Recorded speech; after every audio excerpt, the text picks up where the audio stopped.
SIR கொடுத்து தொடர்ந்து திமுக வந்து அவமானப்படுத்தி வராங்க. இப்ப விளக்கு கூட்டு நடந்திருக்கீங்க.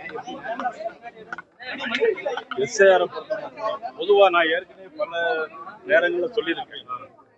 மத்திய அரசு எதை கொண்டு வந்தாலும் அதை எதிர்க்கிறதுன்னு முடிவுல தான் திமுக அரசாங்கம் இந்த 4.25 வருஷத்து நேரத்தை வீணடிச்சு இருந்தாங்க. தவிர மக்களுக்கு தேவையான விஷயங்கள் எதுவுமே செய்யறது. கஞ்சா, போதைப் பொருள், சொத்து வரி உயர்வு, மின் கட்டண உயர்வு, 2 மாசத்துக்கு ஒரு இருக்கு மின் கட்டணத்துக்கு 1 மாசம் ரீடிங் இருக்குன்னு சொன்னாங்க. எதுவுமே செய்யறது. ஆனா முதலமைச்சர் அவர்கள் துணை முதலமைச்சராக இருக்கக்கூடிய உதயநிதி ஸ்டாலினை முதலமைச்சராகுவதற்கு கூட்டணி என்கின்ற பலத்தில் எல்லா ஏற்பாடும் செஞ்சிருக்காங்க. எஸ்ஐஆர் என்பது நீ மக்களுக்கு எல்லாருமே புரிஞ்சிருச்சு. 20 வருஷத்துக்கு ஒருக்க இதெல்லாம் வாக்கு சேர்ப்பது, 18 வயது நிரம்பியவர்களை வாக்கு சேர்ப்பதும், வெளியூர் இறந்தவர்களை வாக்கு எடுப்பது. திருநெல்வேலியில ஏன் தொகுதியிலே ஒரே பூத்துல 30 பேர் இறந்து போயிருக்காங்க, 40 பேர் வெளியூர் போயிருக்காங்க, 15 பேர் கல்யாணம் முடிஞ்சு போயிட்டாங்க. அப்ப அவங்க சேர்க்கணுமா வேண்டாமா? வெளியூர் இறந்தவங்கள நீக்கணும், வயது 18 வயது நிரம்பியவங்கள சேர்க்கணும். இதுல என்ன தவறு இருக்கு? முதலமைச்சருக்கு இதுல என்ன வருத்தம் இருக்கு அப்படிங்கறத எங்களுக்கு தெரியல. நீங்க யாரும் கேட்டு அதை பதில் சொல்றது இல்லை. இதுல என்ன வருத்தம் இருக்கு அப்படின்னு எந்த மீடியாவும் முதலமைச்சரையோ திமுக சம்பந்தப்பட்டவங்க இதுவரைக்கும் ஒரு கேள்வி கூட நீங்க கேட்கவே இல்லை என்பதுதான் என்னுடைய ஒரு கேள்வி. ஏன்னா உங்களை போய் நான் குற்றச்சாட்டு சொல்ல முடியாது. 22% இருந்தும் மத்திய அரசு கொள்முதல் பண்ண மறுக்கிறாங்க.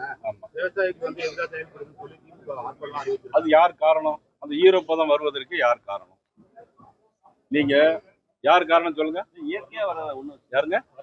வருணபவன்ல திமுக அரசாங்கம். அது எப்படின்னு கேளு.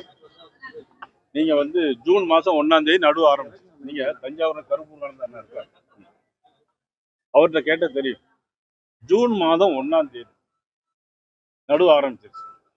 ஒரு சாகுபடி, குறுவை சாகுபடி ஒரு நஞ்சைக்கு 120 நாள். நீங்க பாத்தீங்கன்னா ஜூன், ஜூலை, ஆகஸ்ட், செப்டம்பர் 120 நாள் முடிஞ்சிச்சு. 120 நாள்ல கொள்முதல் பண்ண வேண்டியது யாருடைய பொறுப்பு? தமிழ்நாடு அரசாங்கத்துடைய பொறுப்பு, நம் மதிப்புடைய ஸ்டாலின் அவருடைய பொறுப்பு. 120 நாள் முடிஞ்ச உடனே அறுவடை நடந்து முடிஞ்ச உடனே கொள்முதல் பண்ணணும். சரி, கொள்முதல் பண்றதுக்கு தமிழ்நாடு அரசாங்கம் எங்கேயாவது அவங்க வந்து அந்த சேமிப்பு கிடங்களை தான் வச்சிருக்காங்களா? இல்ல. ஆனா மத்திய அரசு வச்சிருக்கு. 6 இடங்கள்ல மத்திய அரசு அதுக்கான அந்த தானிய நிலையங்களை கெட்டி வச்சிருக்கிறாங்க. ஆனா இவங்க வந்து 10 கோடி ரூபாய் செலவு பண்ணி எதுக்கு செலவு பண்ணியிருக்காங்க அப்படின்னா, டெக்னிக்கல் இன்ஸ்ட்ருமெண்ட்ஸ், அதாவது மழை எப்பெல்லாம் வருது பருவநிலை அறிவதற்காக 10 கோடி ரூபாய் கொடுத்து இன்ஸ்ட்ருமெண்ட்ஸ் வாங்கி அப்படி வச்சிருக்காங்க. எப்ப மழை வருது எப்ப வரலன்னு தெரியும். மழை எப்போ வருது? செப்டம்பர் 10ஆம் தேதிக்கு மேல மழை வருது. அப்ப என்ன செய்ய 10 நாள் இந்த தமிழ்நாடு அரசாங்கம் என்ன செஞ்சுட்டு இருக்காங்க? எங்களுடைய கேள்வி, அறுவடை நடந்து முடிந்த உடனே ஏன் நீங்க கொள்முதல் செய்யல?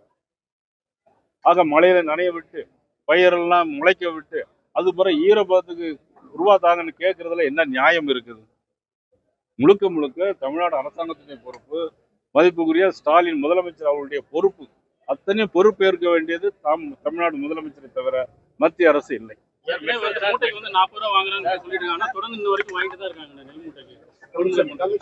அதாவது நான் என்னன்னா, மூட்டைக்கு 40 ரூபா வாங்குறது மட்டும் இல்ல, அந்த இடங்கள் வச்சிருக்காங்க இல்லையா, அது தனியார் இடங்கள். அதுக்கும் விவசாயிகிட்ட தான் பணம் வாங்குறாங்க.